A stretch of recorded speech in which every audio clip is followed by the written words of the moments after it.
Join with Medha Language Theatre for spoken English and personality classes. For more details, contact us. Bollywood beauty Janhvi Kapoor star hero junior NTR Devara మూవీతో టాలీవుడ్లోకి entry ఇస్తున్న విషయం తెలిసిందే. తెలుగులో తారక్ అంటే చాలా ఇష్టమని అనేకసార్లు చెప్పిన అమ్మడు ఇప్పుడు ఫేవరెట్ హీరో మూవీతోనే అడుగుపెట్టింది. కొరటాల శివ తెరకెక్కిస్తున్న ఆ సినిమాలో తంగం పాత్రలో అచ్చ పల్లెటూరు అమ్మాయిలా కనిపించనుంది. ఇప్పటికే మేకర్స్ రిలీజ్ చేసిన ఆమె లుక్స్కు మంచి రెస్పాన్స్ వచ్చింది. అయితే మేకర్స్ రీసెంట్గా ట్రైలర్ను రిలీజ్ చేసిన విషయం తెలిసిందే. తెలుగు ట్రైలర్ వచ్చాక అంతా జాన్వీ కోసమే మాట్లాడుకుంటున్నారు. తెలుగు పూర్తిగా రాని ఆమె డైలాగ్స్ ఎలా చెప్పిందని అనుకుంటున్నారు. కానీ జాన్వీకి తెలుగు స్టార్ యాంకర్ నటి అనసూయ డబ్బింగ్ చెప్పినట్లు తెలుస్తోంది. ఈ విషయాన్ని గుర్తించిన నెటిజన్లు సోషల్ మీడియాలో ఫుల్ పోస్టులు పెడుతున్నారు.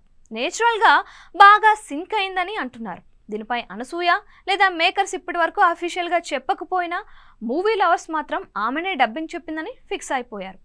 అదే సమయంలో అనసూయ సోషల్ మీడియాలో చేసిన పోస్ట్ ఇప్పుడు వైరల్గా మారింది. నొప్పించే లేదా పాజిటివ్గా తీసుకున్న విషయాన్ని పక్కన పెట్టండి, నేను దాన్ని ఫన్నీగా భావిస్తున్నా.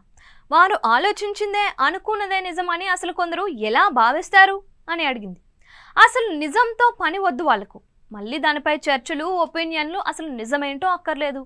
మన సినిమాలు ఎక్కువ మంది ప్రేక్షకులకు చేరువవుతున్న తీరును అభినందిద్దాం. క్రాఫ్ట్ ఆర్టు, హార్డ్ వర్క్ను అభినందిద్దాం. నేషనల్ అండ్ ఇంటర్నేషనల్ లెవెల్లో గత కొన్ని సంవత్సరాలుగా తెలుగు ఇండస్ట్రీ సాధించిన విజయాలను చూసి గర్విద్దాం అని అనసూయ పోస్ట్ పెట్టింది. కానీ జాన్వీకి డబ్బింగ్ ఇచ్చిందో లేదో మాత్రం చెప్పలేదు. అయితే గతంలో వేదం మూవీకి గాను హీరోయిన్ దీక్షా సేత్కు డబ్బింగ్ చెప్పింది అనసూయ.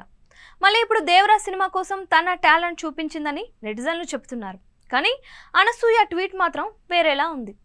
అనుకున్నదే నిజమని ఎలా అనుకుంటారో అని క్వశ్చన్ చేసింది. మొత్తానికి అమ్మడు జాన్వీ కపూర్కి అసలు డబ్బింగ్ చెప్పిందో లేదో క్లారిటీ మాత్రం రావటం లేదు. ఆమె కూడా క్లియర్గా పోస్ట్లో చెప్పలేదు.